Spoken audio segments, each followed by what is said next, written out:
today we are going to try a new recipe from Pease Farm. It's not really new, it's kind of an old favorite of many of us that have been around for a while.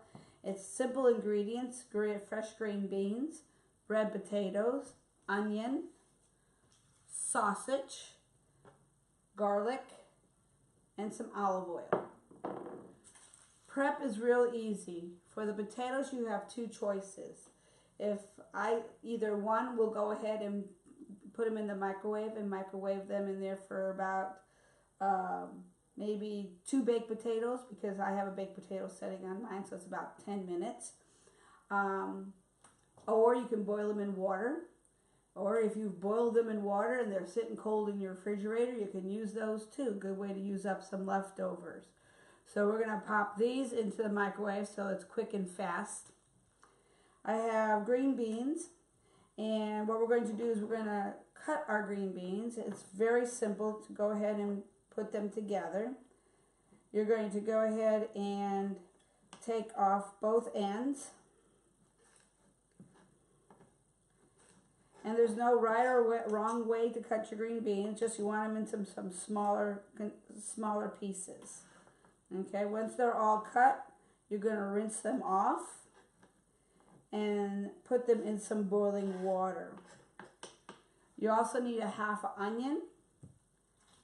And like I said, we're going to use sausage. We're going to open this up and we're going to cut it into little slices. If you don't have sausage, any variety of sausage will do.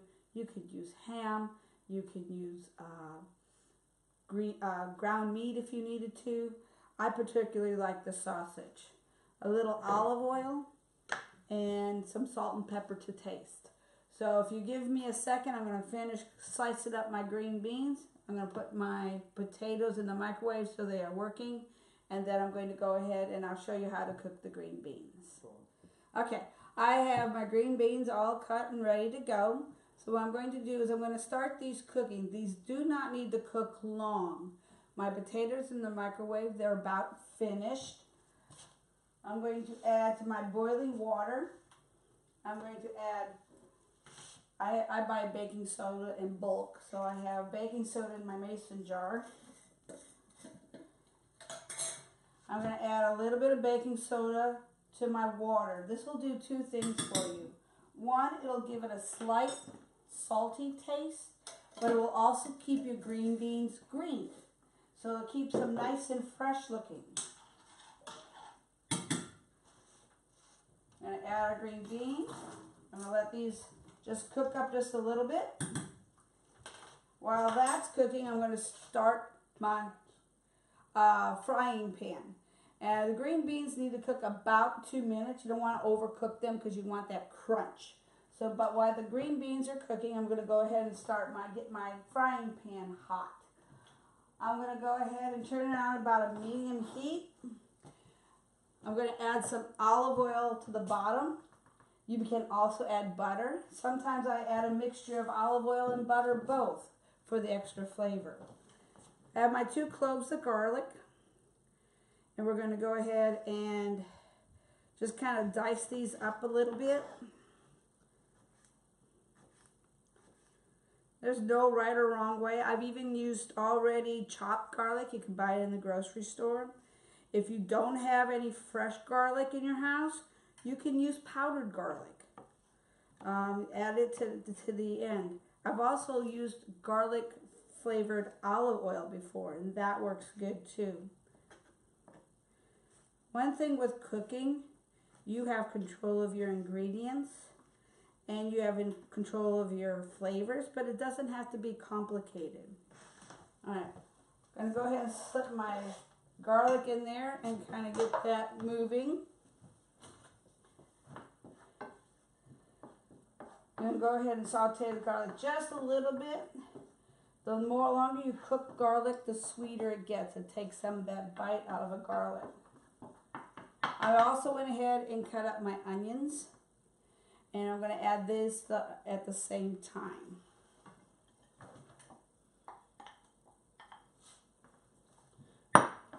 So while these are all sauteing together, we're going to go ahead and add our sausage and I'm going to go ahead and cut up my sausage.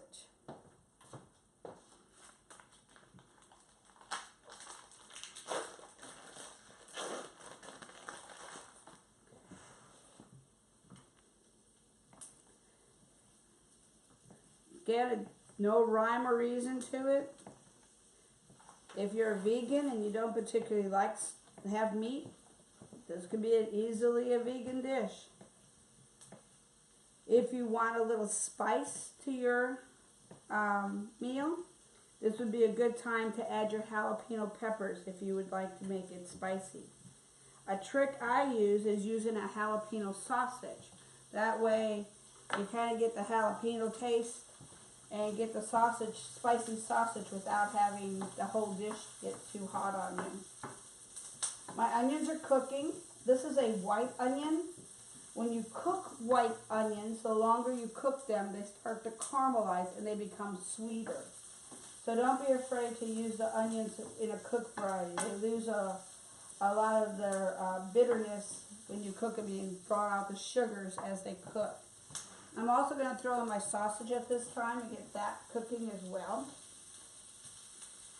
And what's nice, this is a one-pot meal. Well, 2 pots if you count the green beans. I'm going to go ahead and get that kind of browning up a little bit. My green beans is almost finished. You can tell they'll start turning a little bit darker shade of green. So I'm going to give them just a toss here. Get all of them nice and comfortable in that hot water. I took some of my potatoes out of the cabinet, and I'm going to bring my potatoes over. Out of the cabinet, out of the microwave. It looks like a cabinet. And we're going to chunk up the potatoes. Now, depending how, I like some nice bite-sized pieces, so depending upon the size of your potato, how small you're going to have to cut them.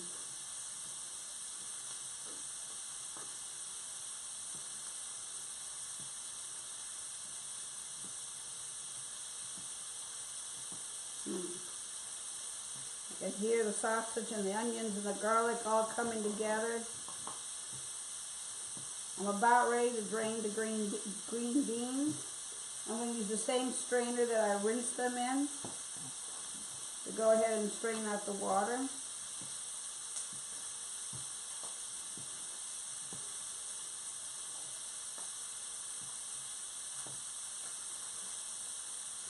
Again, this is a very quick and simple meal. Usually takes nights when you're coming home from work and you ain't got a whole lot of time or you're too tired, as I usually am. This doesn't take long. From start to finish, including prep time, should only take you about 30, maybe 35 minutes at the max.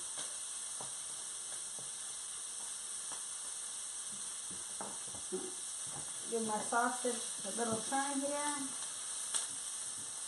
Onions are carameling up nicely.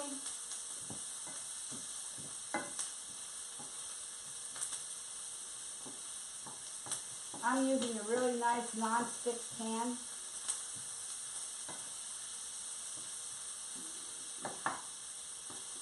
My sausage is just about cooked. My onions are caramelized. Time to add my potatoes.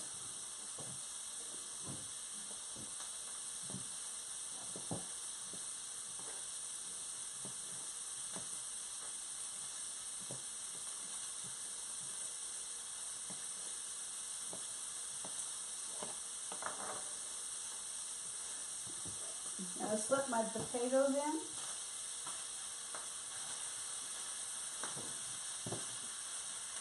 Dog will get that later. He'll be happy. Gather the cleanup crew. Alright, we're going to start the potatoes cooking a little bit. You want to get them nice and brown. At this point, I'm going to add some butter because I do like the buttery flavor with my potatoes. So I'm going to go ahead and just let that come together. Lower the heat a little bit. We don't want it to burn. About a medium. I'm going to go ahead and drain my green beans, and I'll be back in a second. Okay, I'm going to add some butter. I've added about a half a stick. I like the flavor. Like I said, you don't have to if you have to watch your calories or your diet. I use real butter. I do not use margarine because I like the taste of real butter, and it's actually healthier for you. Okay, and the butter's melting at the bottom, making all my goodies in here nice and friendly. I'm going to add green beans. I've cooked quite a bit here, so I'm not going to add all of it, but I'm going to add it at the end.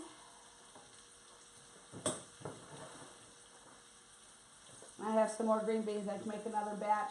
This keeps really well. I put it into small packages for meals and either freeze it or eat it for a couple days for lunch because it does keep well. Okay, at this point, I'm going to add some salt and pepper. I'm just going to ground some fresh sea salt in here. And some pepper, salt and pepper to your taste. If you don't like pepper, can't eat the salt, that's fine. We've also used fajita seasoning in this as a good season mix. That adds a lot of flavor to a dish as well. Stir it up a little bit.